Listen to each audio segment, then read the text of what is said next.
guys, so here our housekeeping student na nasa paglilinis sila ngayon. Here. Alam mo naman talaga totoo. Charot.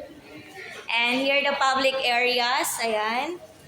And eto pa sila. Ayan.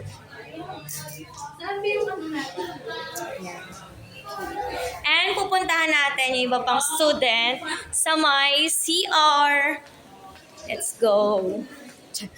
Alam mo talaga vlog.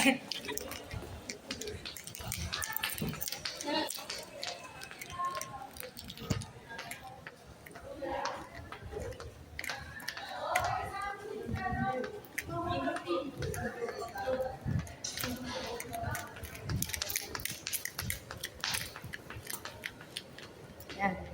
Dapat nakatali tayo. Ayan, so nandito tayo ngayon sa may CR naman. So ito yung mga estudyante naglilinis ng CR. Kasi na isa. Dito po sa kabila po. Here, kala mo talaga mga totoo. Oh.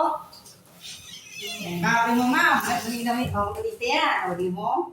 Wala nang gulit-gulit. Oh, yung mga putik-putik ha. Ilalabas namin yan. So, titignan natin later kung gaano kalinis ang gagawin nila. Bye for now. Oo, di ba? For the vlog.